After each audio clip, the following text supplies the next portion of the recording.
This video contains news and analysis related to a recent terror attack in Kashmir. The content may include sensitive visuals and discussions that could be distressing to some viewers. Viewer discretion is advised. We strongly condemn all forms of violence and terrorism. The purpose of the content is solely to inform and create awareness based on verified reports.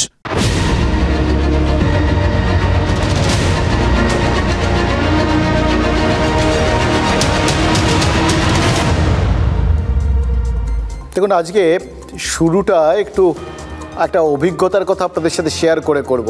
আমারই অভিজ্ঞতা। আজ থেকে মোটামুটি ধরুন বছর আড়াই আগের ঘটনা। একটা অসুস্থতার জন্য কলকাতার একটা হাসপাতালে ভর্তি হতে হয়েছিল।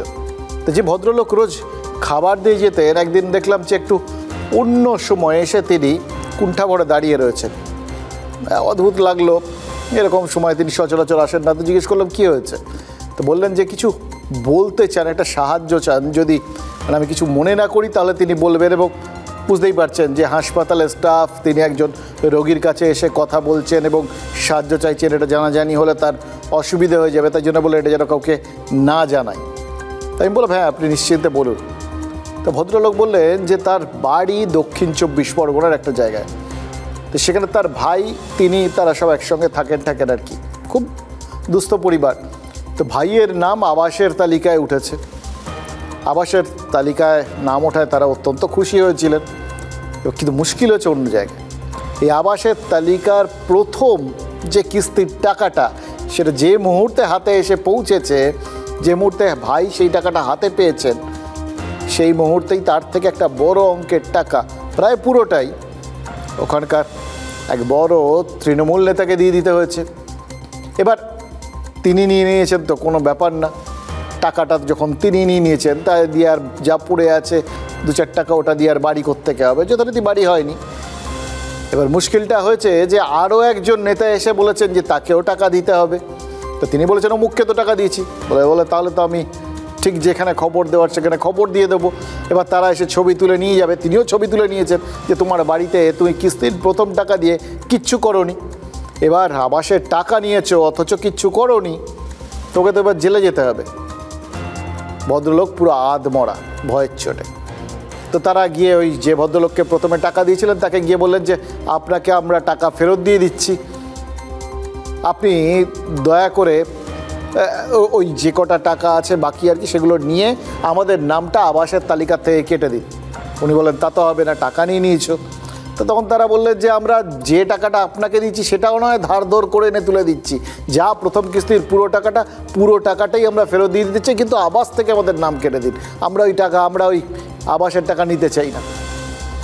মানে ব্যাপারটা সেই কীরকম না, যে ওই ভিক্ষে লাগবে না তোর কুকুর সামলা, ব্যাপারটা সেই রকম। তো দেখুন, আজকে এই কথাটা মনে পড়ে যাওয়ার কারণ ওই ভদ্রলোক যেটা বলছিলেন যে এই যে তারা টাকা পয়সা জোগাড় করে এই সমস্ত চেষ্টা চরিত্র করছেন, আমি কিছু যোগাযোগ করে দিতে পারি কি না।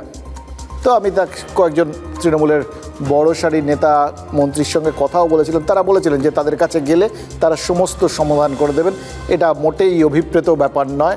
আমি নিশ্চিত তাদের কাছে গেলে তারা হয়তো ব্যবস্থা করতেনও। ভদ্রলোক গেছিলেন কি না আমি আর জানি না, তাকে জানিয়ে দিয়েছিলাম।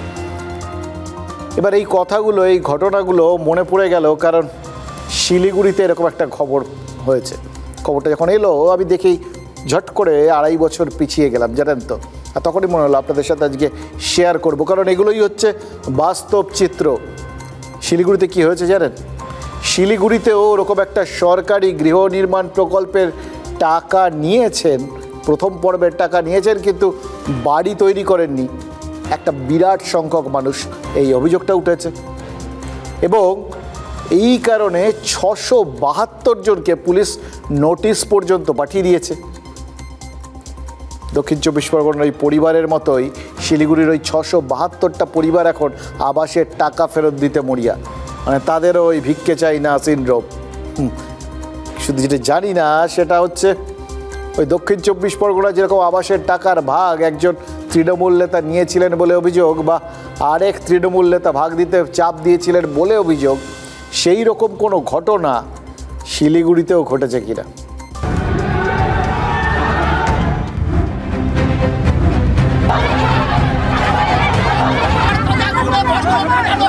আর বল বলছে কি 10,000 টাকা দিবেন তো আর নাম হবে, না হলে হবে না।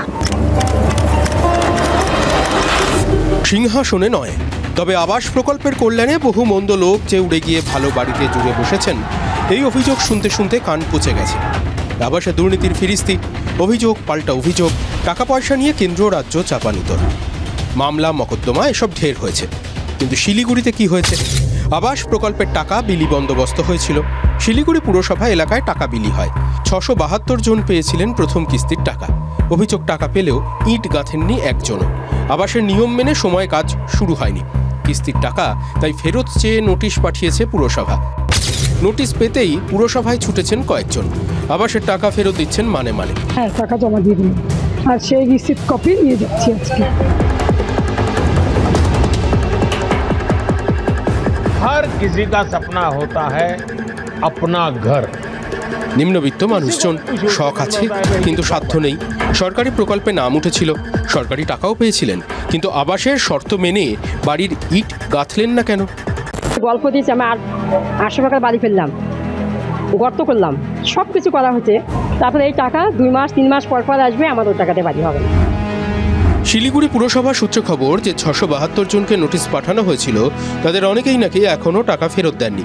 ফলে সিঁদুরে একটা মেঘের আভাস তো আছেই। সময়ের মধ্যে আবাসের কাজ না হলে, দিল্লিতে রিপোর্ট জমা দিতে না পারলে আবাসের পরবর্তী ধাপে শিলিগুড়িকে দুয়োরানি করে রেখে দিতে পারে কেন্দ্রীয় সরকার। ন্যায্য কারণেই শিলিগুড়ির কপালে শিকে নাও ছিঁড়তে পারে। আবাসের টাকা না এলে পুরো এলাকায় প্রকল্পের কাজ বন্ধ হয়ে যেতে পারে।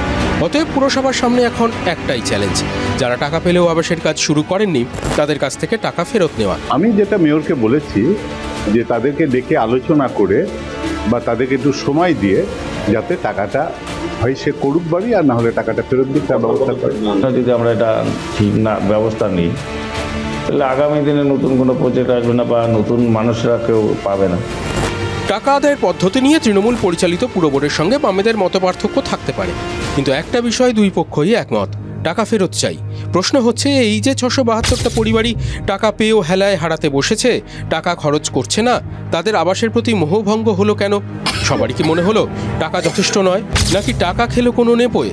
ঠাড়ে ঠোড়ে দুর্নীতির অভিযোগ শুনলেই শাসক পক্ষ অবশ্য ইটের বদলে পাটকেল ছুটছে। কিছু গরিব মানুষ টাকাটা নিয়ে ঠিক সময় করতে পারেনি, অন্য কিছুতে হয়তো খরচা করে ফেলেছে হয়তো, তো এই কারণেই হচ্ছে এই বিষয়। বামেরা অনেক কথা বলছে, কিন্তু এই যে লোনগুলো দিয়েছে কারা দিয়েছে, আর তারা যাদেরকে লোন দিয়েছে সেগুলো ছবিগুলো এনে দিলে যাদের না পাওয়া দরকার তাদেরকে লোন দিয়েছে, যাদের পাওয়া দরকার ছিল তাদেরকে দেয়নি। দেখুন, একটা কথা তো পরিষ্কার করে বলে নেওয়া ভালো, এই সরকারি প্রকল্পের টাকা পয়সা নেওয়া, বাড়ি ঠাড়ি তৈরি করার জন্য কিছু শর্ত তো থাকে। এবার যে শর্তগুলো মেনে তারা ওই টাকা পয়সা নিয়েছেন, সেই শর্ত যদি কেউ না মানেন, তাহলে তাদের বিরুদ্ধে আইনগতভাবে যা যা করার দরকার সেটাই তো করা উচিত। এটা নিয়ে কোনো যুক্তি তর্ক দ্বিমত হওয়ার কোনো জায়গাই নেই। সরকারের টাকা মানেই তো আমার আপনার টাকা।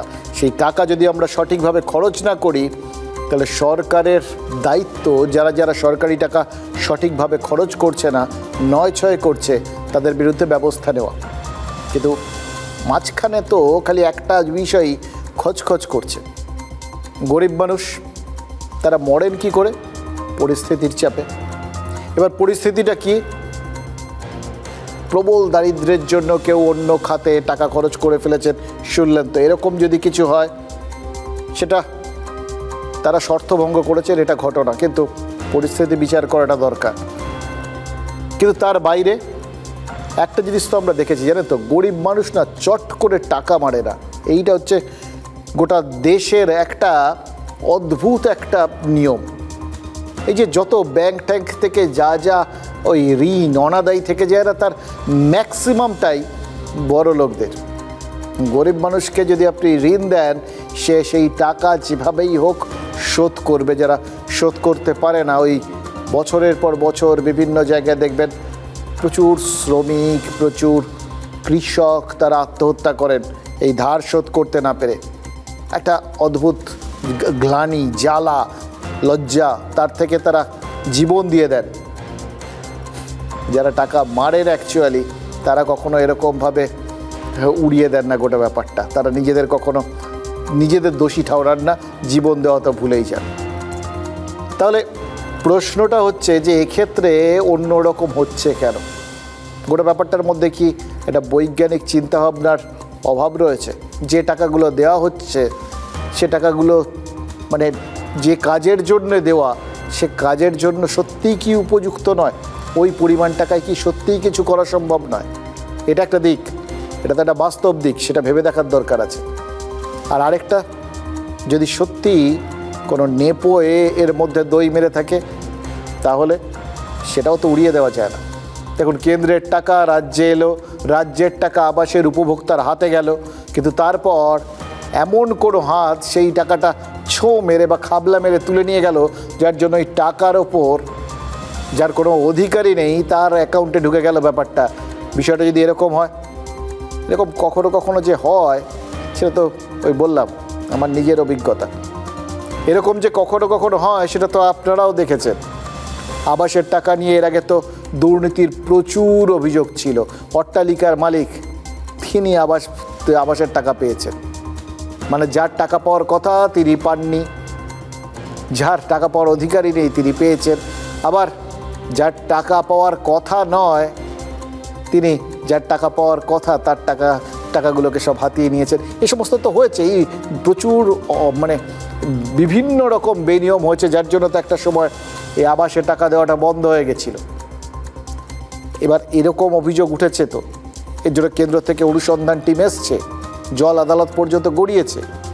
তাই জন্যই বলছি, শিলিগুড়িতে এরকম কোনো নেপোর উৎপাত শুরু হলো না তো, সেটা কিন্তু তৃণমূল পরিচালিত পুর বোর্ডের একটু খুঁজে দেখা দরকার, জানেন তো। হয়তো তারা এখনও ধরতে পারছেন না। আসলে ব্যাপারটা জানেন তো, এটা তাদের দোষ দিয়েও লাভ নেই। এটা হতেই পারে, আমাদের চারপাশে এত নেপোর ছড়াছড়ি না, কে যে কখন কোথা থেকে দই মেরে দিয়ে চলে যাবেন কেউ বুঝে উঠতে পারছে না। আর যাবতীয় গণ্ডগোল তো এখানেই। এই যে ধরুন দক্ষিণ কলকাতা আইন কলেজের যে ঘটনাটা, কলেজের ছাত্রীকেই ধর্ষণের অভিযোগ, ওই কলেজেরই তো অশিক্ষক কর্মী এই মনোজিৎ মিশ্র, প্রাক্তন ছাত্র নেতা, কলেজের প্রাক্তন ছাত্র। এবার এরকম একজন যে ছাত্র সুলভ আচরণ না করায় কলেজ থেকে যাকে একসময় বহিষ্কৃত হতে হয়েছিল, কিন্তু সে আসিছে ফিরিয়া এই বলে সে ঢুকে পড়েছে, তার মানে তার একটা প্রভাব ছিল, এটা তো ধরতে হবে। পাশ করে চলে যাওয়ার পরেও তার মানে কলেজের মায়া কাটাতে পারেনি। ভাবুন তো, কলেজের প্রতি এমন টান যে আলিপুর আদালতে প্র্যাকটিসের সুযোগ ছেড়ে কলেজকে এই ঘর বাড়ি বানিয়ে ফেলেছিল, একজন অশিক্ষক কর্মচারী হয়ে ওখানে ঢুকে পড়েছিল। মানে কলেজে কলেজে এরকম নেপো মিশ্রের মতো দাদা আছে, যাদের হম্বিতম্বি আছে, স্বৈরাচার আছে, যারা প্রয়োজনে মাঝে মধ্যে এরকম সব অপরাধ করে ফেলে আর কি, যেটা সামনে এসছে ল কলেজের যে ঘটনাটা সামনে এসছে। এবার একজন ছাত্রী প্রতিবাদী হয়েছে বলে সবাই সেখানকার কথাটা জানতে পারছে, কিন্তু যদি সে সাহস না করতো, আরও অনেকজন যাদের ভিডিও আমরা পেয়েছি, দেখেছি, শুনেছি, বেশ কয়েক বছর ধরে তো সে প্র্যাকটিস করে যাচ্ছে না কলেজের মধ্যে। কেউ এগিয়ে এসে এইভাবে প্রকাশ্যে বলেনি। হ্যাঁ, তার মধ্যেও অভিযোগ উঠেছে, বিভিন্ন ধরনের অভিযোগ উঠেছে। দু চারটে অভিযোগ মানে একদম শাসক দলের শীর্ষ নেতৃত্বের কাছে অবধি পৌঁছানো হয়েছে, দু একটা অভিযোগ থানা অবধি গেছে, কোথাওই কিছু হয়নি। এবার এখন জানা গেছে কারণ ওই একজন প্রতিবাদী হয়েছে, না হলে তো সবার জানার কথাই ছিল না ওই কলেজের ভেতরে কি হচ্ছে না হচ্ছে। সত্যি তো, জনতা আপনি আমরা কি করে জানবো কোন কলেজের ভেতর কি হচ্ছে? এটা কেউ এলে সামনে এগিয়ে এসে বললে তবেই তো জানতে পারি।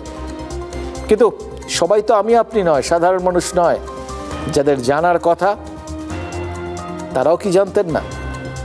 আর যদি জেনে থাকেন তাহলে তো আমাদের আবার জানতে ইচ্ছে করবে যে সব জেনে বুঝেও তারা কেন চোখ বন্ধ করেছিলেন। কারণ এটা তো শুধু দক্ষিণ কলকাতা আইন কলেজের বিষয় নয়, গোটা রাজ্যের বিভিন্ন কলেজে যে নেপোদেরই রাজত্ব, সেই অভিযোগটা তো উঠতে শুরু করেছে।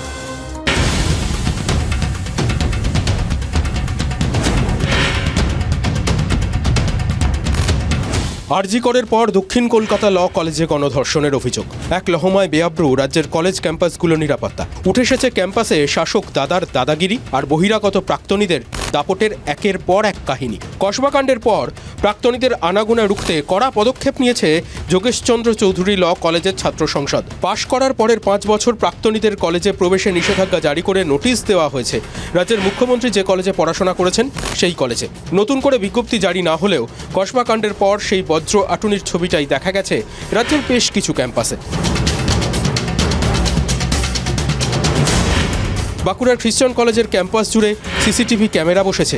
ঢুকতে গেলে দেখাতে হচ্ছে পরিচয়পত্র, কিন্তু বাস্তবটা কি এতটাই নিশ্চিদ্র? একটু কান পাতলেই শোনা যাচ্ছে কলেজের সাংস্কৃতিক অনুষ্ঠান থেকে শুরু করে নানান কাজে নাকি বহিরাগত প্রাক্তনীদের অবাধ যাতায়াত রয়েছে। যদিও শাসক ছাত্র সংগঠনের সঙ্গেই সেই অভিযোগ মানতে নারাজ কলেজ কর্তৃপক্ষ। সকলকে আই কার্ড দেখে ঢোকানো হবে, সেটা সব সময় হয় এমনটা নয়। কিছুজন দেখেছি বিভিন্ন সময় কিন্তু ঢুকে যায়, তাদেরকে আই কার্ড দেখে কিন্তু ঢোকানো হয় না, তারা বহিরাগত। যেই বহিরাগতরা কিন্তু আজকে ক্রমাগত কিন্তু তাদের আগমন কিন্তু ঘটছে, এবং বিশেষ করে এই ফেস্টকে কেন্দ্র করে বিভিন্ন যে টাকা পয়সা আসা, একটা মানে নেশার যে বিভিন্ন দ্রব্য সেখানে আনাগোনা, এই সমস্ত কিছু কিন্তু আজকে চলছে। এই ব্যাপারে তৃণমূল ছাত্র পরিষদ একদমই আমরা নিশ্চিত যে আমাদের কোনো বহিরাগত even pass out, recent pass out ছেলেপুলেরাও কিন্তু কলেজের দায়িত্বে এই মুহূর্তে নেই। আই কার্ড দেখিয়ে কলেজে ঢোকা আগেই বাধ্যতামূলক করেছে বর্ধমান রাজ কলেজ। এই ব্যবস্থায় ছাত্রছাত্রীরা খুশি।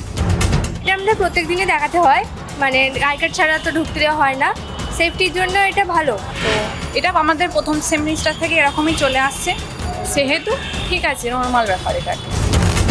বাইরের কেউ এলে নাম, পরিচয় এবং কী কাজে এসেছেন তা লিখে রাখার ব্যবস্থা হয়েছে এই কলেজে। নিরাপত্তায় কড়াকড়ি থাকলেও যোগেশচন্দ্র কলেজের মতো প্রাক্তনীদের জন্য এখনই প্রবেশে নিষেধাজ্ঞার কোনো নির্দেশিকা কিন্তু বর্ধমান রাজ কলেজ জারি করতে চাইছে না।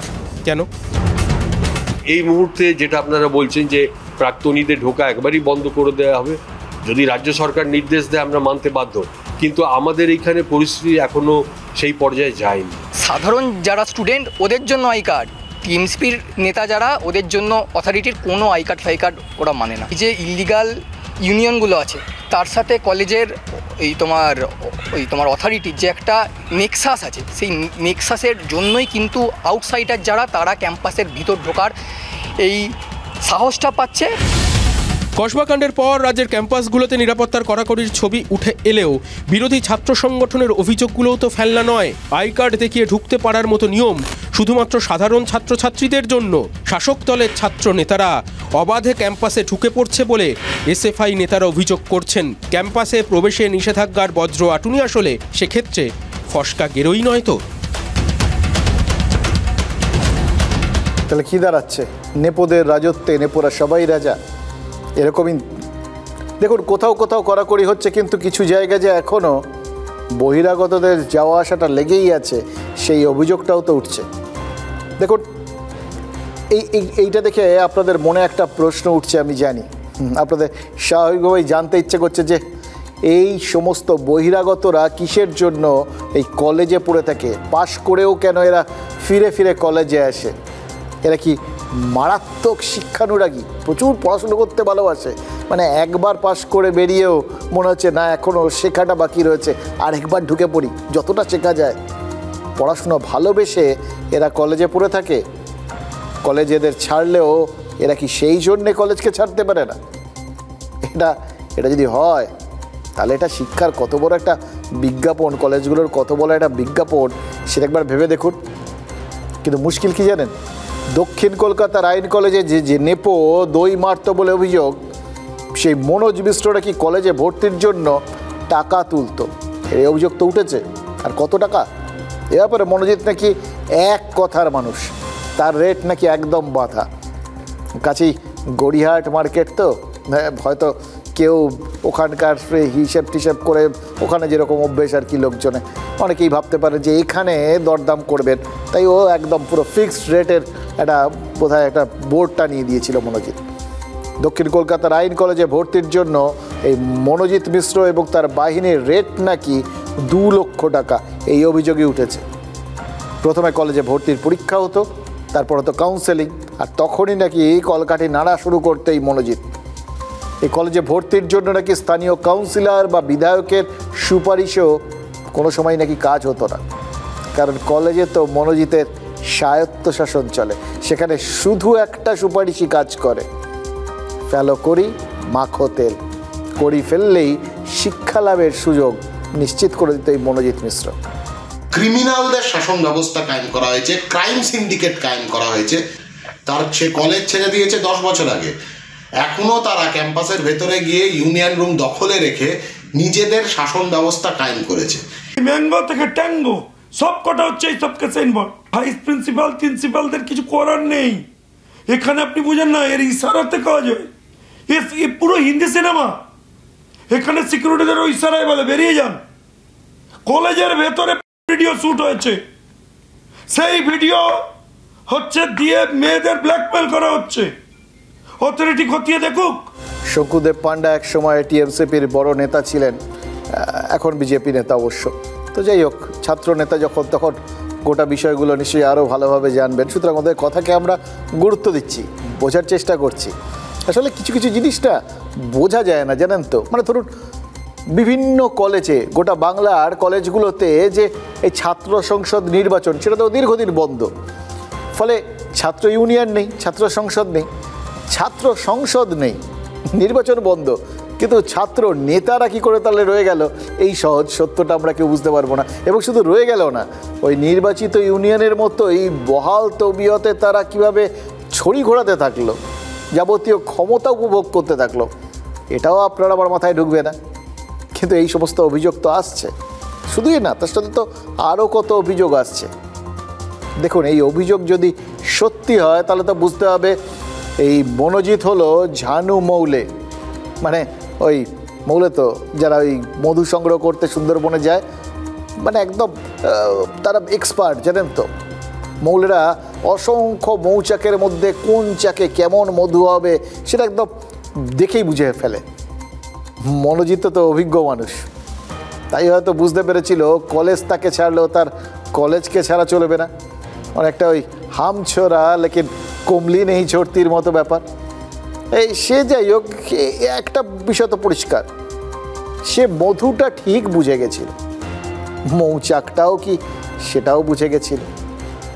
শুধু কি একটা মধুর লোভে এই মনোজিৎ এই দক্ষিণ কলকাতা আইন কলেজকে ঘরবাড়ি বানিয়ে ফেলেছিল? যদি এটা ভাবেন, ভুল ভেবেছেন। কারণ কাঞ্চনের পাশাপাশি মনোজিৎ মিশ্রের কামিনীর লোভও ছিল। কামিনী কাঞ্চন যোগেই এই মনোজিৎ মিশ্ররা নাকি তৈরি হয়, এটাই তো এখন শুনছি আর ভয় লাগছে। এই ল কলেজের ছাত্রী, তিনি ধর্ষণের অভিযোগ করার পর থেকে মনোজিতের বিরুদ্ধে কিন্তু একটার পর একটা অভিযোগ সামনে আসছে।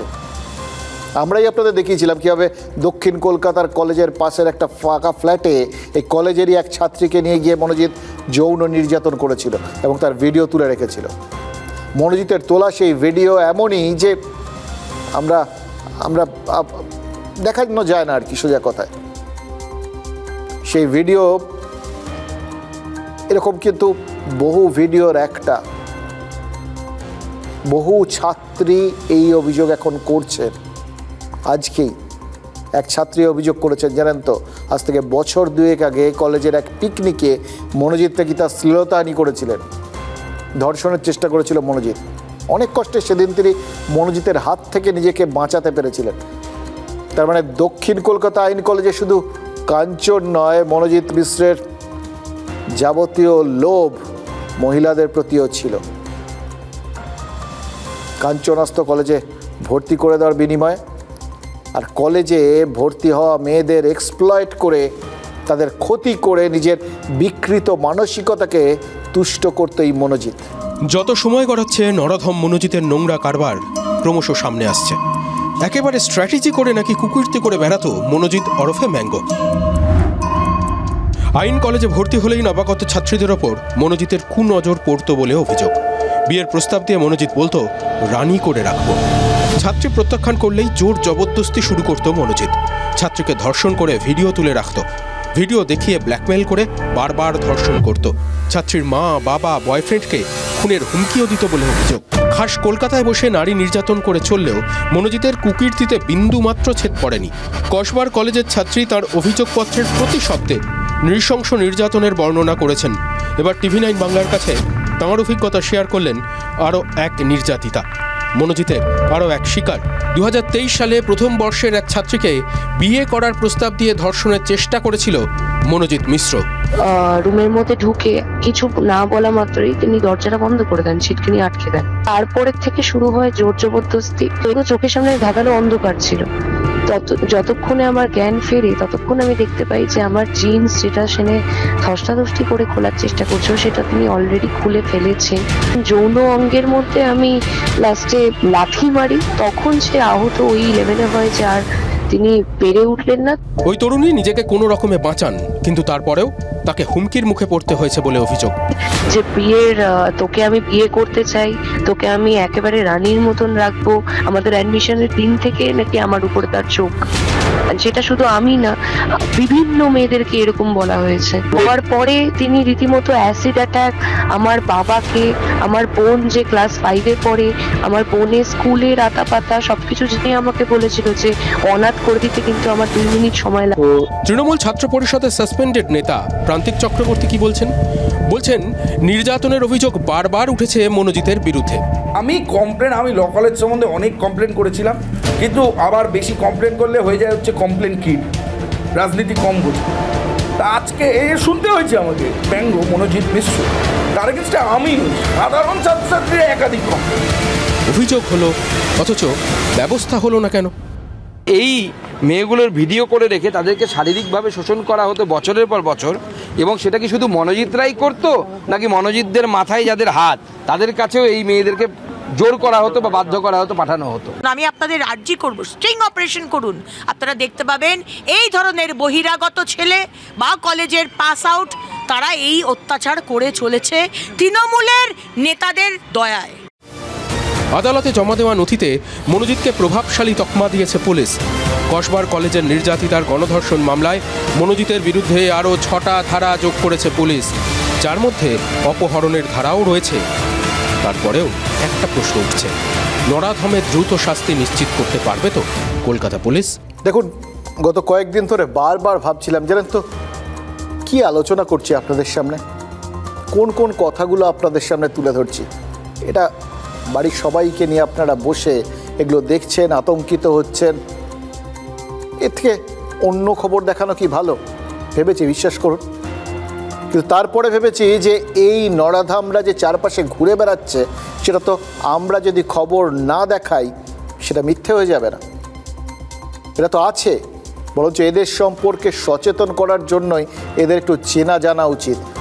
আমরা তো জানতামই না যে এরকম লোকজন আমাদের চারপাশে কলেজে যে সমস্ত জায়গায় আমরা সব থেকে নিরাপদ বোধ করেছি, সত্যি দ্বিতীয় বাড়ির মতো ভেবেছি, সেই জায়গাগুলোতে এরা লুকিয়ে আছে। এটা সম্পর্কে সচেতন হওয়া, প্রতিবাদী হওয়ার জন্যই এদের স্বরূপগুলো চিনে নেওয়া দরকার এবং সচেতন হওয়া দরকার যেটা আছে। সুতরাং নিজেদের সেফগার্ডটা, নিজেদের বাঁচানোর রাস্তাটা, সেটা আগের থেকে মাথার মধ্যে নিয়ে কিন্তু এদের গুহায় ঢোকা উচিত। দেখুন, যদি সামগ্রিকভাবে প্রতিবাদ শুরু হয় না, তাহলে এরা আসলে ভীষণ ভীতু হয়তো ভেতরে, তাহলে কিন্তু এরা গুটিয়ে যাবে, এটাও নিশ্চিত আমরা। সুতরাং আশা করব এটা শুধু কলকাতার একটা কলেজে যে ঘটনা ঘটেছে, সেটা যাতে কলকাতার কেন গোটা বাংলার কোনো কলেজে না ঘটে, সেজন্য সবাই সচেতন হবেন এবং প্রতিবাদী হবে, এটাই আশা। এর বেশি তার কি আশা করতে পারি? আর বললাম যে আশা এটাকুনি যে যা যা তথ্য প্রমাণ যা এখন অবধি পাওয়া যাচ্ছে, সেগুলো এতটাই যথেষ্ট হবে যে করার থেকে করা শাস্তি পাবে এই নরাধাম। এমন কোনো শাস্তি যাতে ভবিষ্যতে আর কেউ এরকম করার সাহস না দেখায়। দেখুন, যাদের করার কাজ এটা, মানে এই যাবতীয় তথ্য প্রমাণ সংগ্রহ করে এই নরাধামের যথারীতি একটা যথেষ্ট পরিমাণ সঠিক বিচার করার একটা ব্যবস্থা করে দেওয়া, সেই কলকাতা পুলিশের ভূমিকা নিয়ে এখন পর্যন্ত কিন্তু কোনো প্রশ্ন ওঠেনি। ইনফ্যাক্ট আমরা মনে করি যেভাবে পুলিশ এগিয়েছে, তাতে তাদের বিরুদ্ধে এর আগে যতই অভিযোগ উঠে থাকুক বিভিন্ন ক্ষেত্রে, এক্ষেত্রে কিন্তু তারা কোনো সুযোগ দেননি, কোনো ফাঁক ফোকর রাখছেন না তদন্তকারীরা। প্রথমত মনোজিতের বিরুদ্ধে আরও 6টা ধারা পুলিশ যোগ করেছে, যার মধ্যে ওই অপহরণের মতো অভিযোগও রয়েছে। নতুন যে 6টা ধারা রয়েছে তার মধ্যে 3টে ধারা আমরা জানতে পেরেছি যেগুলো জামিন অযোগ্য। দ্বিতীয়ত কলকাতা পুলিশ মনোজিৎকে প্রভাবশালী বলে উল্লেখ করেছে। আমরা তো জানি প্রভাবশালী হলে কি হয়, আদালত তাদের কি চোখে দেখে। এর আগে তো এই সাম্প্রতিককালে আমরা কম প্রভাবশালী দেখলাম না, বড় মেজো সেজো এরকম বিভিন্ন লেভেলের প্রভাবশালী দেখেছি আমরা। আর আমরা এটাও দেখেছি যে তাদের জামিনের আবেদন উঠলেই তদন্তকারী সংস্থা এই প্রভাবশালী যুক্তিতে জামিনের বিরোধিতা করেছে। মনোজিৎ যেরকম আকার বা আয়তনের প্রভাবশালী, মানে আমরা এক্স্যাক্ট জানি না, প্রভাবশালী বুঝেছি কিন্তু ঠিক কোন আকারে, বড় মেজো ছোট চৌকো গোল যাই হোক, কিন্তু তার ক্ষেত্রেও যে এটার কোনো অন্যতা হবে না সেটা আমরা দেখেছি। এবং সরকারের তরফ থেকেও যে এ ব্যাপারে যথেষ্ট একটা উদ্যোগ রয়েছে সেটা আমরা দেখছি। যে আইনজীবী সরকারের তরফে বিশেষ আইনজীবী হয়ে এর আগের বেশ কয়েকটা এই ধর্ষণের মামলায় তিনি নিজে দায়িত্ব পালন করেছিলেন এবং যে মামলাগুলোতে ফাঁসির আদেশ হয়েছিল ওই অপরাধীদের, তাকেও বিশেষ আইনজীবী হিসেবে এই মামলায় সরকার পক্ষে দলের মধ্যে নেওয়া হয়েছে, আইনজীবী দলে নেওয়া হয়েছে। ফলে প্রত্যেকেরই সদিচ্ছা একটা রয়েছে, আমরা পরিষ্কার বুঝতে পারছি। দেখুন, যত আমরা এই প্রভাবশালী দেখেছি না, তারা যখনই কোনো না কোনো বিড়ম্বনায় পড়েছেন, মানে সে চিটফান্ড তদন্ত থেকে শুরু করে গরু চুরি, রেশন কেলেঙ্কারি বা নিয়োগ দুর্নীতি, এরকম সময় এই প্রভাবশালী তকমা একবার কারোর মাথায় যদি লেগে যায় না, তাকে খ্যাতির বিড়ম্বনা সহ্য করতে হয়, আদালতে দাঁড়িয়ে প্রমাণ করতে হয় তিনি প্রভাবশালী নন। এবং সেটা প্রভাবশালী নন এটা প্রমাণ করতে তাদের কালঘাম ছুটে যায়। এবার এক্ষেত্রে মনোজিৎ মাথার ঘাম পায়ে ফেললেও কি কোনোভাবে জামিন পেতে পারে? এটা নির্ভর করছে তদন্তকারীরা তদন্তের পর যে চার্জশিট ওখানে পেশ করবেন তার মধ্যে কতটা ফাঁক থাকবে বা আদৌ থাকবে কিনা তার উপরে। তদন্ত যা হচ্ছে, আমি কলকাতা পুলিশের উপর আস্থা রাখি এবং আইনের প্রতি আমি শ্রদ্ধাশীল, আমি এইটুকুই বলবো। আর আমি চাইবো দোষীদের উপযুক্ত সর্বোচ্চ সাজা হোক। দেখুন, নির্যাতিতার বাবার বক্তব্য শুনলেন। পুলিশের দায়িত্ব কিন্তু কম নয়, কারণ মনোজিতের বিরুদ্ধে এখন যে অভিযোগগুলো উঠেছে সেগুলো তো রয়েছে, তার আগেও যতগুলো অভিযোগ রয়েছে বিভিন্ন সময় বিভিন্ন জায়গায় যা যা জমা পড়েছে এবং যেগুলোতে বিভিন্ন ধরনের মানে বেশ গুরুতর অভিযোগ থাকা সত্ত্বেও সেভাবে ব্যবস্থা নেওয়া হয়নি, সেই গাফিলতিটাকে মেকআপ করারও কিন্তু একটা দায়িত্ব এসে পড়েছে পুলিশের ওপর। তাদের তো ভাবতে হবে যে বিভিন্ন জায়গায় এরকম বিভিন্ন অভিযোগ জমা পড়া সত্ত্বেও মনোজিৎ কী করে এতটা বাড়লো। আর সেই প্রশ্ন উঠলে পুলিশের একটা দায় যে থেকে যাচ্ছে সেটা তো বুঝতেই পারছে। আর দায় যখন থেকে যাচ্ছে, নিজেদের দায় মুক্ত করার দায়টাও তো পুলিশেরই। দেখুন, যা দেখছি যা শুনছি তার থেকে বুঝতে পারছি এই মনোজিতের না একটা কমন ট্রেন্ড ছিল। সব অপরাধীর একটা কমন ট্রেন্ড থাকে না, দেখবেন স্পেশালি ভিলেনদের, দেখবেন সিনেমায় একটা অদ্ভুত তাদের বিভিন্ন রকম একটা নিজস্ব একটা ব্যাপার থাকে আর কি। সেই রকম সেই মোগাম্ব খুসুয়া বলতো বা গব্বর সিং, এই দেখুন প্রত্যেকের একটা স্টাইল আছে আর কি। এই মনোজিতেরও ছিল, তার একটা পেটেন্ট ডায়লগ ছিল, যাদেরই সে টার্গেট করতো সব ছাত্রীকে একই কায়দায় ফাঁদে ফেলার চেষ্টা করতো, সবাইকেই বিয়ে করতে চাইতো আর সবাইকেই রানী করে রাখার প্রতিশ্রুতি দিত। দেখে কি মনে হচ্ছে জানেন তো, যে ও নিজেকে আসলে আগেকার দিনের রাজা বাদশাহ বলে মনে করতো আর কি। হয়তো যেভাবে যে রেটে সবাইকে বিয়ে করার এবং রানী বানানোর প্রতিশ্রুতি দিয়েছিল, মনোজিৎ সম্ভবত ওই বিরাট অন্দরমহল হারেম এরকম সব খোলার পরিকল্পনা নিয়েছিল হয়তো কিছু। এবং এর এই স্টাইলটা, তার সঙ্গে এর যে কাজের পদ্ধতিটা, এটা দেখে কিন্তু এটা নিশ্চিত যে সে এটাতে অভ্যস্ত হয়ে গেছিল, এটার বাইরে সে আর বেরোতে পারছিল না। হয়তো প্রথমবার কাজে লেগে গেছিল, তারপর সেটা দ্বিতীয়বার কাজে লাগিয়েছে, তারপর তার মনে হচ্ছে যে এইখানে এটাই কাজ করে, ব্যাস আর বেরোতে পারেনি। কিছু ওই বলছিলাম না কি যে যারা কিভাবে এখানে কেন রয়ে যাচ্ছে, এর তো প্রচুর কোয়ালিটি, প্রতিভাশালী, এতদিন ধরে এত কাজ করছে। মানে ছাত্রীদের সঙ্গে এই সমস্ত অন্যায়গুলো ছেড়ে দিন, প্রতিপক্ষ ছাত্রদেরও মারধর ঠারধর এগুলোও করেছে আর কি। আবার ভর্তির সময় টাকা ফাঁকা তুলেছে, এই যা অভিযোগগুলো আর কি। এই সবকটা অভিযোগ যদি সত্যি হয় তাহলে মনোজিৎ তো কিছু কিছু ক্ষেত্রে রাজনৈতিক নেতাদের কাছে পুরো অ্যাসেট। তাহলে তার তো আরও অনেক ওপরে যাওয়ার কথা, অনেক উন্নতি করার কথা, কিন্তু সে তো করেনি, এখানেই পড়েছিল, এই কুয়োর ব্যাং হয়ে পড়েছিল। যার মহাসাগরে সাঁতার কাটার কথা সে কেন কুয়োর মধ্যে পড়েছিল? আমার কিছু পরিচিতর কথা মনে পড়ছে জানেন তো, যারা বড় চাকরি করতেন কিন্তু কোনোদিনই প্রমোশনের সুযোগ পেলেও নিতেন না, এলেই রিফিউজ করতেন, কারণ প্রমোশন নিলেই তাকে বদলি হতে হবে, তারা নিজেদের জায়গা ছাড়তে রাজি নন। মনোজিৎ হচ্ছেন সেই সব মানুষের মতো, এত বছর ধরে একটা কলেজের দাদা হয়েই সন্তুষ্ট ছিল। শাসক দলের ছাত্র ইউনিয়ন করেছে, দাপটের সঙ্গে করেছে, তার উপর ছাত্র সংগঠনের দায়িত্ব দিয়েছিল, তারা দিয়ে নিশ্চিন্ত ছিল, সেজন্যই তাকে কলেজের পদ দিয়েছিল। কিন্তু তারপরেও রাজনৈতিক উচ্চাকাঙ্ক্ষা দেখায়নি মনোজিৎ, কলেজ ছেড়ে বাইরে বেরোয়নি। কি মনে হয় জানেন তো, মনোজিতের হয়তো মনে হয়েছিল বন্যেরা যেরকম বনে সুন্দর তেমন সে দক্ষিণ কলকাতার আইন কলেজের ক্যাম্পাসে, কিন্তু সেটা কারণ কি? ওই যে বললাম, সে অভ্যস্ত হয়ে গেছিল, সে জানতো এখানেই তার শিকার জুটে যাবে এবং সেখানে শিকার করতে সে কোনো বাধা পাবে না। এটা কি করে হলো? কিভাবে মনোজিৎ এই কসবা কলেজকে নিজের মৃগয়া ক্ষেত্রে মানে একটা সম্পূর্ণ নিরাপদ অভয়ারণ্যে পরিণত করেছিল?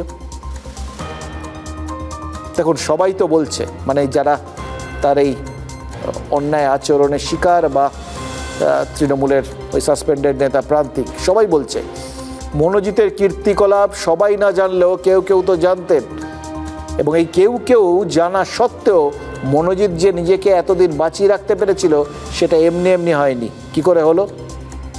জানা গেছে মনোজিতের এমন একজন জেঠু আছেন যিনি মনোজিৎকে নাকি বিপদে আপদে রক্ষা করতেন।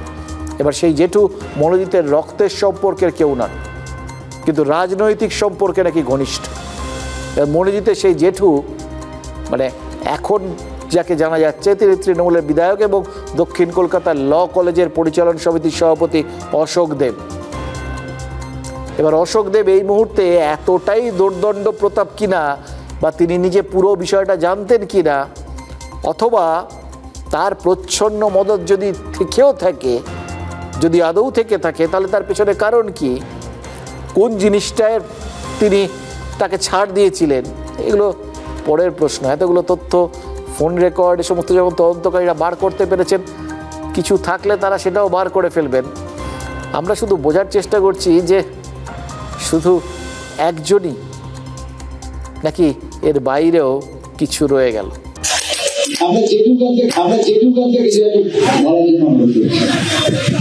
জেঠু কাকুরাই তো এদেরকে এইসব বাড়িয়েছে। এই যে অশোক দেব দায় অস্বীকার করবেন কি করে? এটা কথা বলবো, এর অবান্তর কথা শুনে কোনো লাভ নেই, বিরোধী তো কোনো কাজ করো নেই, এই করে তারা বাজার গরম করে। যেহেতু সবাই আমি বলে আপত্তি কোথায়? সমুদ্র মন্থন কেন হয়েছিল? দেবতা আর অসুর দুপক্ষই জানতো সমুদ্রের তলায় অমৃত রয়েছে, পান করলেই অমরত্ব নিশ্চিত। দুষ্কৃতীরাও কি এরকম কোনো অমৃতের খোঁজ পেয়ে গেছে নাকি? দেখুন, তিলোত্তমা কাণ্ডে এত কিছু হলো, তারপরেও মনোজিৎদের বিরুদ্ধে কলেজ ক্যাম্পাসেই ধর্ষণের অভিযোগ উঠল, কিছু পরিবর্তন হয়নি। রাত জাগো, এতজন বেরোনো, অথচ মানুষ যে রেগে উঠতে পারে সেটা সবাই দেখে ফেলেছেন, তারপরেও সাহস পেয়েছেন এটা করতে। কেন? কোত্থেকে পেলেন? কোড অমৃত থেকে অমরত্বের গ্যারান্টি পেয়ে যাচ্ছেন এই মনোজিৎরা।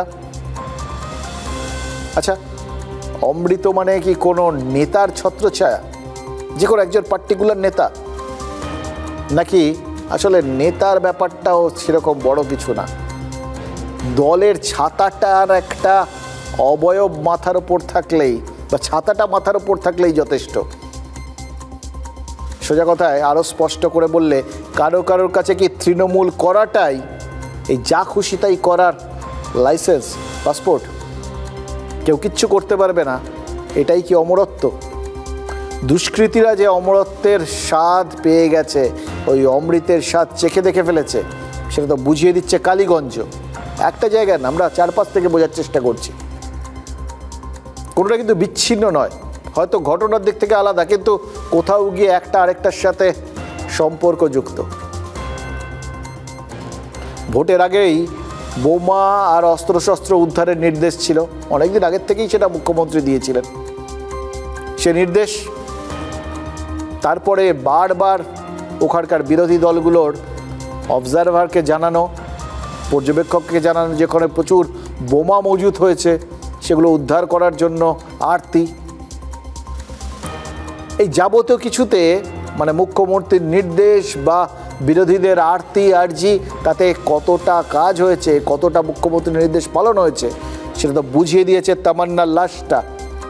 কিন্তু তারপর সব অপরাধী আর অপরাধীদের সব অস্ত্রশস্ত্র এখনও তো বাগে আনা যায়নি, সেটা এখন বুঝতে পারছি। 23শে জুন ভোটের রেজাল্ট বেরোনোর পর বোমা মেরে খুন করা হয়েছিল 10 বছরের তামান্নাকে। অপরাধ, সে এমন একটা পরিবারে জন্ম নিয়েছে যে পরিবারটা বিরোধী রাজনীতি করত, সিপিআইএম করত। এই জন্যই তৃণমূল আশ্রিত দুষ্কৃতীরা বোমা ছুঁড়েছিল বলে অভিযোগ। ওটা কি আসলে বিজয় উল্লাস। এফআইআরে মোট 24 জনের নাম ছিল। হ্যাঁ, সবাই নিন্দে করেছেন। দাপুটে তৃণমূল নেতা আনোয়ার শেখ বা ওর ছেলে আদর শেখকে গ্রেপ্তার করা হয়ে গেছে। কিছুটা দেরিতে হলেও স্থানীয় তৃণমূল নেতা গাওয়াল শেখ আর তার ছেলে বিমল শেখকে ধরা গেছে। এবার তারপরে বুঝতে পারছেন এদের ক্ষেত্রে অমৃতের ডোজ হয় কম ছিল, না হয় গ্রেফতারের প্রেশারটা, চাপটা অনেক বেশি ছিল। কারণ শাসক দল তারাও খুল্লা গোটা বিষয়টার নিন্দা করেছিল এবং ব্যবস্থা নেওয়ার পক্ষপাতী ছিল সবাই, কারণ অস্বস্তিটা চরমে উঠছিল। কিন্তু এফআইআরে থাকা বাকিরা কোথায় গেল? আজ 11 দিন হয়ে গেল, অভিযুক্ত 24 জনের মধ্যে এখনো 15 জন দুষ্কৃতীই তো ধরাছোঁয়ার বাইরে। অমৃতের ডোজ কমপ্লিট না করলে কি এই অমরত্ব পাওয়াটা সম্ভব বলুন তো? আর শুধু কি অপরাধীরা, অমৃতের ছোঁয়া তো অপরাধীদের অস্ত্রও পেয়েছে। নইলে যে বোমা ভোটের আগে উদ্ধার করার নির্দেশ ছিল, সেই বোমা এখনো ক্রমাগত উদ্ধার হয়ে চলছে কিভাবে? তা হচ্ছে কখন? যখন একটা 10 বছরের মেয়ে মারা গেছে তারপর, এবং তারপরে উদ্ধারের স্টক আর শেষ হচ্ছে না। খুনের পর থেকে কাল পর্যন্ত কত বোমা উদ্ধার হয়েছে জানেন? প্রথমে 9, তারপর 40, তারপর 38, মোট এখন পর্যন্ত 87টা বোমা। তাও যেসে বোমা নয়, সবকটাই শক্তিশালী সকেট বোমা, যে একটা বোমার আঘাতে ওই তামান্নার ছোট্ট শরীরটা ছিন্ন ভিন্ন হয়ে গেছে। তামান্নার বাড়ির আশেপাশে বড়জোর কয়েকশো মিটারের মধ্যে যদি 87টা সকেট বোমা থাকে, তাহলে গোটা মোলান্দি গ্রামে কত বোমা রয়েছে ভাবুন তো। আর গোটা কালীগঞ্জ বিধানসভায় কত বোমা এখনো মজুত রয়েছে, সেটা একবার ভেবে দেখুন। ভাবছেন তো?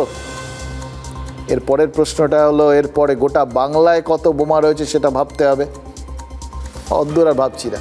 সরকার বা পুলিশ যতক্ষণ না সেগুলো সব উদ্ধার করে সংখ্যাটা জানাচ্ছে, ততক্ষণে আন্দাজে কিছু না বলাই ভালো, নইলে আবার বোমা মজুতের সংখ্যা শুনে পাকিস্তান আর বাংলাদেশ না ভিড়মি খেয়ে যায়।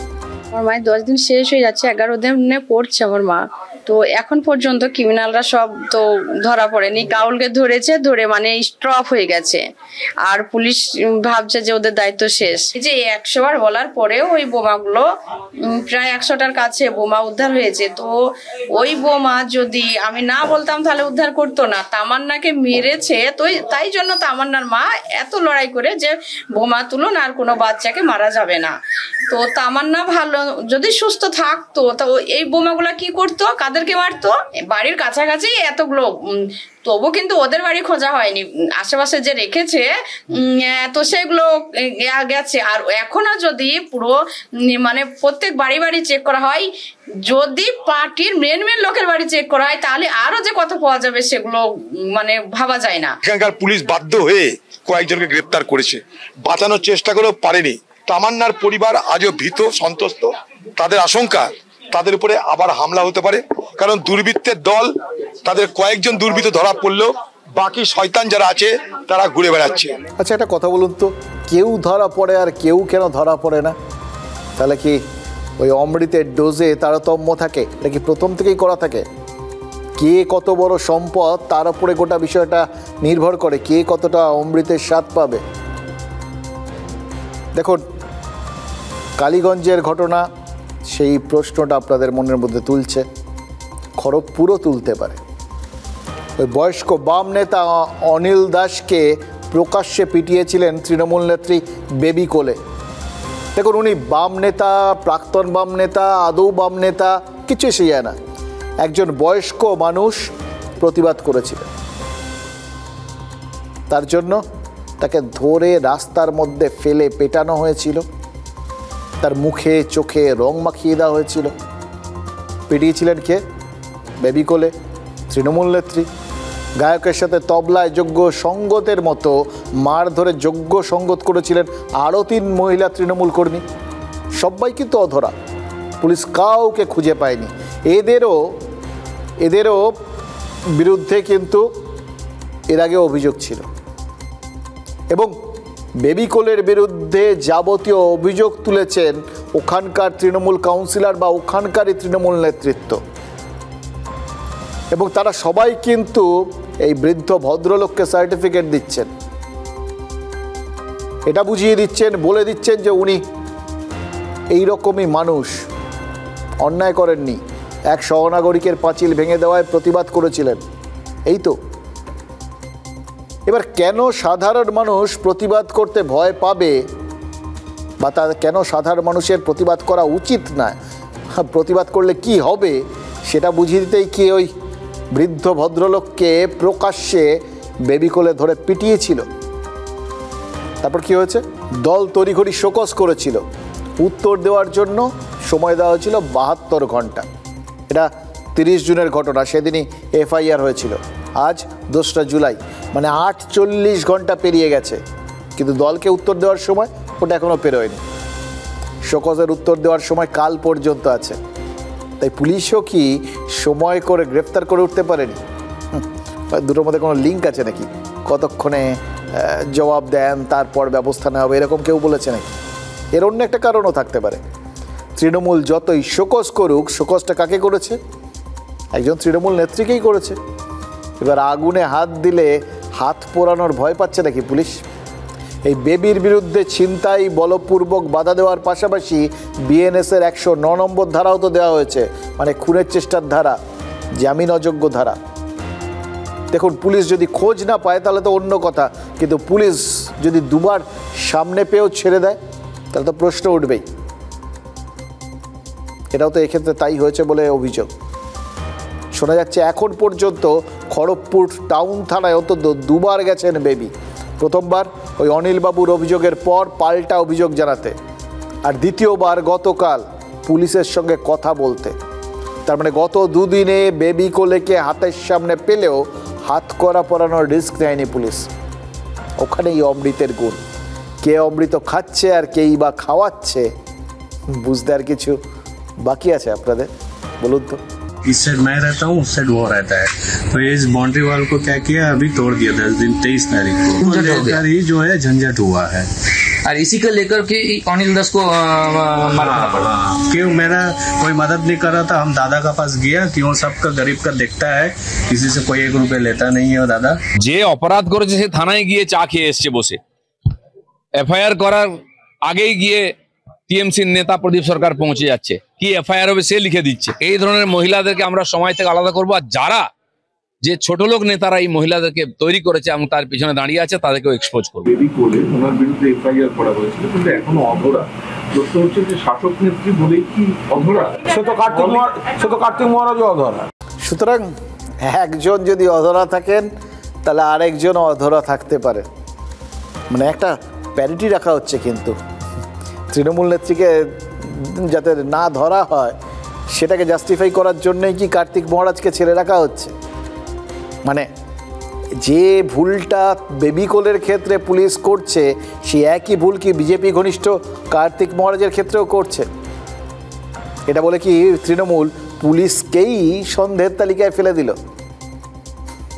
তাহলে কি পুলিশকেও বলতে হবে যে মোর নাম এই বলে খ্যাত হোক, আমি শাসকেরই লোক? দেখুন, পরিচয়টা বড্ড ম্যাটার করে, জানেন তো। তৃণমূল করাটা যেরকম একটা পরিচয়, ভোটার আধারের মতো একটা আই কার্ড, তেমনি বাংলায় কথা বলাটা হতো বাঙালিদের একটা পরিচয়। আর মুশকিল হচ্ছে এই পরিচয় নিয়েই যাবতীয় সংশয় আজকাল হয়ে যাচ্ছে, কাজের ওপর প্রভাব পড়ছে। এবার কাজটা কি? পুলিশের ক্ষেত্রে কাজ একরকম, কিন্তু পরিযায়ী শ্রমিকদের ক্ষেত্রে সেটা আরেক রকম। শুধু না, সেটাই আসল। শুধু বাংলাতে কথা বলে বারবার সন্দেহের গেরোয় পড়ে যাচ্ছেন বাঙালি পরিযায়ী শ্রমিকরা। বৈধ আধার কার্ড আছে, ভোটার কার্ড আছে, রেহাই পাওয়া যাচ্ছে না। কারণ এই অভিযোগ বারবার উঠেছে যে ওই ভিনদেশি বাংলাদেশিরা আমাদের দেশে ঢুকে পড়ে তারা যাবতীয় পরিচয়পত্র বানিয়ে নিচ্ছে। মুখ্যমন্ত্রী বারবার অভিযোগ করছেন যে বাঙালিদের জাস্ট সন্দেহের বশে হেনস্থা করা হচ্ছে, বাঙালিদের বাংলাদেশে পুশব্যাক করা হচ্ছে, যারা এই দেশের নাগরিক তাদেরও। তারপরেও যে কে সেই, তাই অনেক পরিযায়ী শ্রমিক প্রাণ বাঁচাতে বাংলায় ফিরে আসছে। এটা কিন্তু একটা পরিস্থিতি এমন হয়ে দাঁড়িয়েছে, আপনি কোনো দিকটাকে অস্বীকার করতে পারবেন না। কিন্তু এই যে বিভিন্ন অনুপ্রবেশকারীদের, তাদের এখানে ঢুকে পড়াটা এটা বাস্তব, এখানে থেকে যাওয়াটা বাস্তব, এখানকার পরিচয়পত্র বানিয়ে নেওয়াটা বাস্তব। এবং এই কারণের জন্য এখানকার যারা বাঙালি, যারা বৈধ নাগরিক, তারা যে অসুবিধায় পড়ছেন এটাও তো বাস্তব। কোনোটাইকেই আপনি অস্বীকার করতে পারছেন না। কিন্তু সবথেকে বড় বাস্তব কি হয়ে দাঁড়াচ্ছে জানেন তো? এটা বাঙালিদের জন্য একটা অস্তিত্বের লড়াই হয়ে দাঁড়িয়েছে, নিজের দেশে, নিজ উপমায়।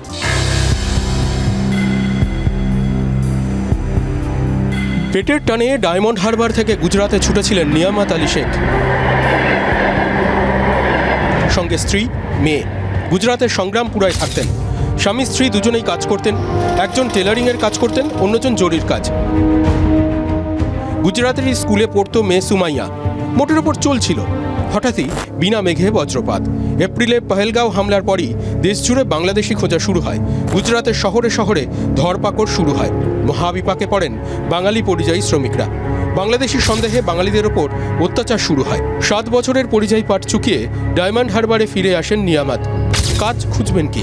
আবার বজ্রপাত। মাইগ্রেশন সার্টিফিকেট না থাকায় কোনো স্কুলই ভর্তি নিচ্ছে না সুমাইয়াকে। না, ভর্তি তো নিচ্ছে না একদম। গিয়ে ঘুরে ঘুরে আমরা চলে এসেছি। 2বার নিয়ে গেছিলাম, মেয়েটার ভর্তি করতে 2 দিন স্কুল করেছিল। করে দেওয়ার পরে ওকে ফের টাকা রিটার্ন দিয়ে দিচ্ছে হাতে, যে এখানে হবে না। সার্টিফিকেট আনতে যে গুজরাতে যাবেন সেই সাহসও তো হচ্ছে না। মা মেয়ে দুজনেই ভীত। মাইগ্রেশন সার্টিফিকেট চাইছে, ওখানতে আনতে বলছে। আর ওখানে এই বাঙালিদের ধরে মারছে, ওখানে আমরা যেতে পারছি না। ঝামেলা হচ্ছে, মারধর হচ্ছে সব। পুলিশ কি অত্যাচার চালাচ্ছে, আমরা কি করে যাব ওখানে? গুজরাতের বিজেপি সরকারের দিকে আঙুল তুলছেন তৃণমূল নেতারা। বিজেপি শাসিত রাজ্যে যেভাবে বাঙালিদেরকে বাংলাদেশি বলে অত্যাচার করছে, বিশেষ করে কাস্টিংকে দেখে, এটা একটা অভাবনীয় এবং অমানসিক। একাদশ শ্রেণীতে মেয়েকে ভর্তি করতে সাংসদ অভিষেক বন্দ্যোপাধ্যায় দ্বারস্থ হয়েছে পরিবার। কন্যাশ্রীর পথ মসৃণ হবে তো? দেখুন, বাংলা থেকে অন্তত 40-50 লক্ষ মানুষ ভিন রাজ্যে কাজ করতে যান। এরা ফিরলে বাংলায় কেন পেট ভরানোর গ্যারান্টি থাকবে না? এর উত্তর হতে পারে ওই বাংলাদেশের অনুপ্রবেশকারীরা। সরকারি কোনো হিসেব স্পষ্টভাবে না থাকলেও সংখ্যাটা হতে পারে কিন্তু এই পরিযায়ী শ্রমিকের সমান বা তার থেকেও বেশি হতে পারে। এ নিয়ে বাংলাদেশের সঙ্গে ভারতের কূটনৈতিক স্তরে কথা কিছুতেই এগোচ্ছে না। সেদেশের জুলাই আন্দোলনের পর অনুপ্রবেশের সংখ্যাটা আরও বেড়ে গেছে। এবার এর দায়ও বাংলাদেশ কোনোভাবে নেবে না, কারণ অনুপ্রবেশকে ওরাই তো গোপনে উৎসাহ দিচ্ছে। এবার এটা দুটো কারণ। এক, ভারতের ভেতরে কাকে কাকে তারা ঢুকিয়ে দিচ্ছে এবং কোন চিন্তাভাবনায় ঢোকাচ্ছে, কি অভিসন্ধি আমরা জানি না। আর যদি যত বেশি নিজেদের লোককে আমাদের ভারতে ঢুকিয়ে দিতে পারবে, বাংলাদেশের ওপর চাপ কমবে। এমনিতেই রোহিঙ্গাদের আশ্রয় দিতে গিয়ে ওরা অর্থনৈতিক সংকটে ভুগছে।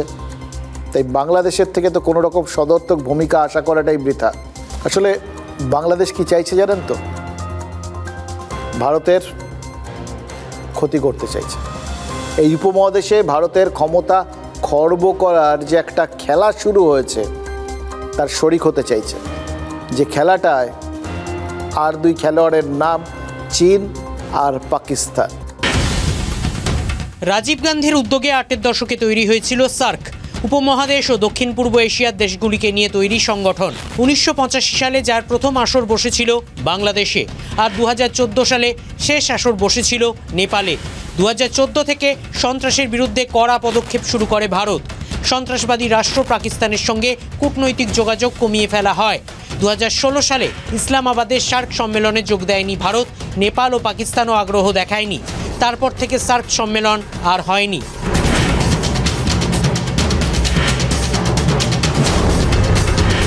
চীনের কুনমিংয়ে বাংলাদেশ, চীন, পাকিস্তানের ত্রিপাক্ষিক বৈঠক হয়েছে। ওই বৈঠকেই সার্কের বিকল্প সংগঠন তৈরি নিয়ে আলোচনা হয়েছে। সার্কভুক্ত দেশগুলিকে নতুন সংগঠনে আমন্ত্রণ জানানোর সিদ্ধান্ত। নতুন সংগঠনে ভারতকেও সদস্য হওয়ার আমন্ত্রণ জানানোর সিদ্ধান্ত। তবে সংগঠনের চালিকা শক্তি কোর গ্রুপের বাইরেই ভারতকে রাখার ভাবনা। বাংলাদেশের তরফে অবশ্য কুনমিংয়ের কূটনৈতিক বৈঠকের কথা অস্বীকার করা হয়েছে। দেখুন, একটা যুদ্ধ ভারতের বিরুদ্ধে একটা চক্রান্ত চলছে সেটা তো আমরা বুঝতে পারছি, কিন্তু এই চক্রান্তের মধ্যে সরাসরি কিছু করার জায়গাটা কিন্তু কম। সরাসরি কেউ কিছু করতে চাইছে না, সব ঘুরপথে। এবার ঘুরপথে করার জন্য তাদের অস্ত্র কি? সন্ত্রাস। আর এখানেই তো ভারত আগের থেকে যা ঘোষণা করে দিয়েছে সেই বিষয়টা সামনে আসছে। ভারতের কাছে যুদ্ধের সংজ্ঞা অনুযায়ী, নতুন সংজ্ঞা এটা, সব সন্ত্রাসী যুদ্ধ, আর সন্ত্রাসের মদতদাতা দেশ শত্রু। ভারতের কি আছে? একটা গোটা সিস্টেম। একজন অজিত দোভাল বা একজন এস জয়শঙ্কর শুধু নয়, একটা গোটা সিস্টেম, যেখান থেকে দেশের প্রয়োজনে একের পর এক মস্তিষ্ক উঠে আসবে। এটা কেন বললাম আজকে? আপনাদের নিশ্চিন্ত করার জন্য বললাম। ভারতীয় গোয়েন্দা সংস্থা রিসার্চ অ্যান্ড অ্যানালিসিস উইং, নাম জানেন আপনারা, আরও ভালো করে জানেন যখন এটা শর্ট ফর্ম রয়ের কথা বলি। র, এই রয়ের প্রধান হিসেবে পরাগ জয় দায়িত্ব নিলেন। কে তিনি? 1989 ব্যাচের আইপিএস, পাঞ্জাব ক্যাডারের পুলিশ অফিসার। রয়ের টেকনিক্যাল বিভাগে তার কাজ করার অভিজ্ঞতা রয়েছে এবং স্পেশাল অ্যাসাইনমেন্ট কী ছিল তার জানেন? পাকিস্তান ডেস্ক।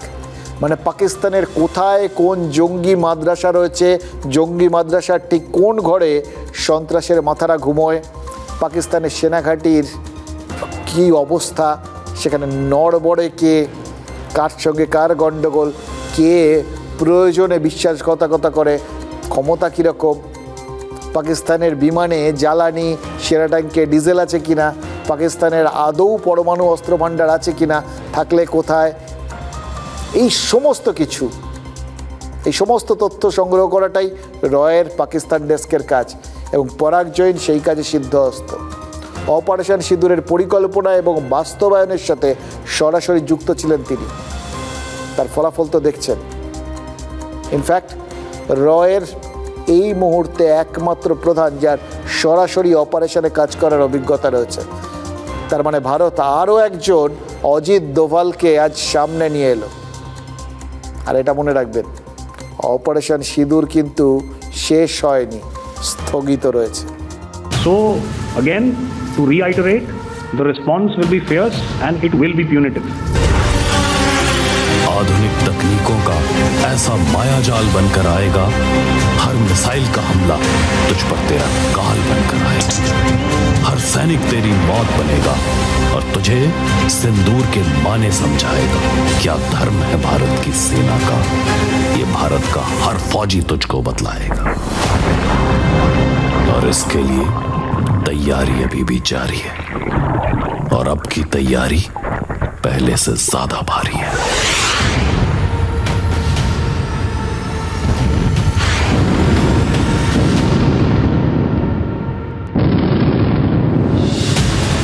শুধু টার্গেটটা বলে দিতে হবে, এবং টার্গেট কতটা ধ্বংস করতে হবে তার হিসেব দিতে হবে। বাকিটা ভারতীয় সেনা করে দেবে। দিনক্ষণ ঠিক করার দায়িত্ব সাধারণত সেনাবাহিনীকেই দেয়া হয়ে থাকে। আন্তর্জাতিক সমর বিশারদরা বলছেন, পাকিস্তানের কোথায় কোথায় এবার হামলা করতে হবে ভারত তা ঠিক করে রেখেছে। কিভাবে হামলা করলে পাকিস্তান ঠেকাতে পারবে না সেটাও ঠিক করে রেখেছে ভারত। আর এই নীল নকশাকে কে তৈরি করেছেন? খুব সম্ভবত রয়ের প্রধান পরাগ জৈন। 1989 সালের পাঞ্জাব ক্যাডারের আইপিএস, অপারেশন সিঁদুরের পরিকল্পনা ও বাস্তবায়নকারী, পাকিস্তানের সেনাবাহিনীর খুঁটিনাটি নখদর্পণে, কানাডা ও শ্রীলঙ্কায় কাজ করার অভিজ্ঞতা, কাশ্মীরের বাস্তবিক পরিস্থিতি নিয়ে তুখোর অভিজ্ঞতা। শুধু পাকিস্তান নয়, পাঞ্জাব পুলিশের ক্যাডার থাকাকালীন খালিস্তানি সন্ত্রাসকে কাছ থেকে দেখেছেন। কানাডায় ভারতের অ্যাটাশে থাকার সুবাদে খালিস্তানি জঙ্গি গোষ্ঠীগুলির খুঁটিনাটি বুঝেছেন।